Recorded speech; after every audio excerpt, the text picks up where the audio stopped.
Beef கறி நல்லா கழுவி வச்சுருக்கு. 2 கிலோ கறி குக்கரில் போட்டு வேக வைக்க. சம்மா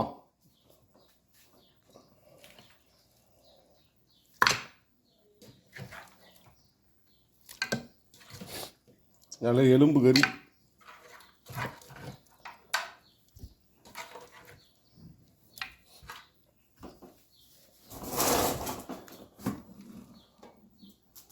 ஒரு 2 வெங்காயம் கட் பண்ணி போட்டிருக்கு. ஒரு 2 தக்காளி,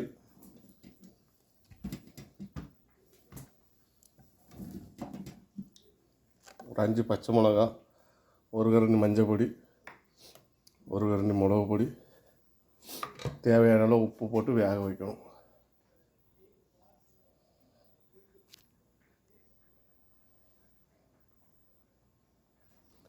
அது கூட இஞ்சி பூண்டு சேர்த்துருக்காங்க.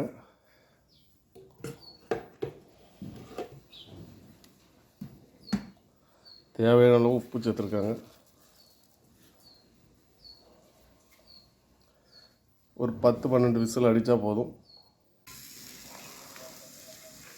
பீஃபுக்கு தேவையான மசாலா 2 கரண்டி மல்லி, அரை கரண்டி சோம்பு, ஒரு கரண்டி சீரகம், ஒரு கரண்டி மிளகு, 3 வத்தல், இலை, பிரிஞ்சி இலை, கிராம்பு, பட்டை, ஏலக்காய் இதெல்லாம் வறுத்து எடுக்கணும்.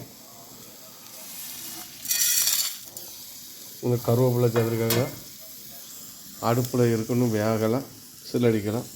இதை நல்லா வறுத்து எடுத்துட்டு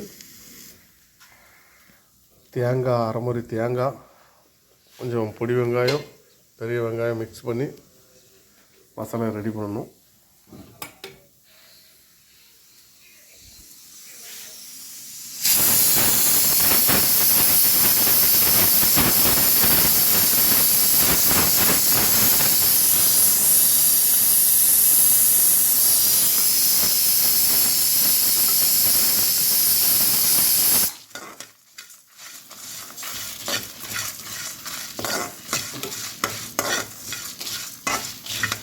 ரூமில் ஒரு 10 பேருக்கு சாப்பாடு, 2 கிலோ கறி.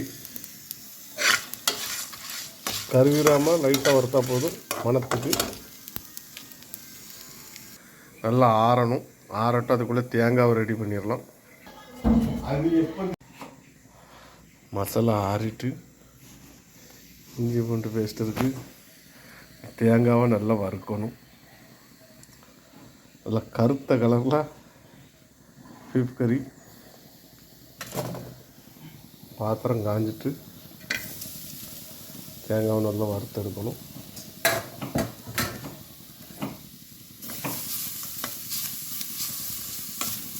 தீ கம்மி பண்ணியிருக்காங்க.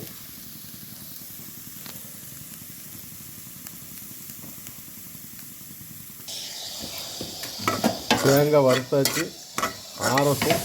எல்லாத்தையும் சேர்த்து மிக்சியில் அரைக்கணும். எண்ணெய் ஊற்றி எண்ணெய் காஞ்சிட்டு கொஞ்சம் பெருஞ்சீரகம் சேர்த்துருக்காங்க. கருவேப்பிலை, பொடி வெங்காயம் கட் பண்ணி வச்சுருக்கு, அதை சேர்த்துருக்காங்க.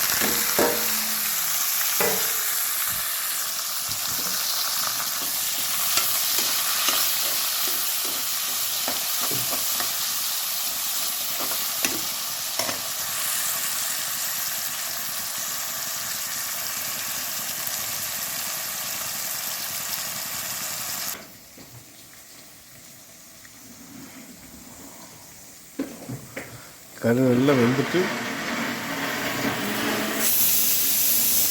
மசாலா அரைச்சிக்கிட்டு இருக்கு. இஞ்சி பூண்டு சேர்த்துருக்காங்க.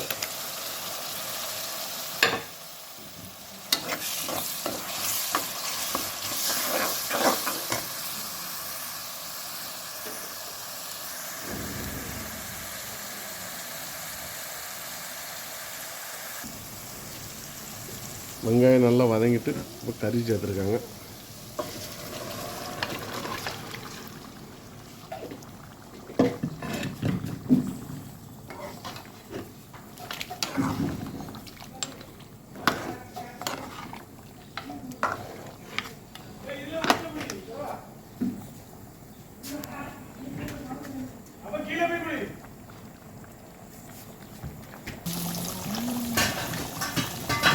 இப்போ நம்ம வறுத்த அரைச்சி வச்ச மசாலையை சேர்த்துக்கிட வேண்டியதான்.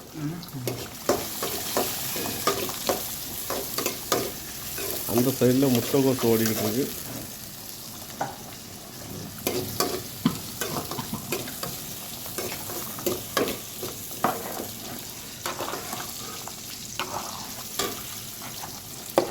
இது சாப்பிடாத ஆளுக்கு அது முட்டைகோஸ் தால்.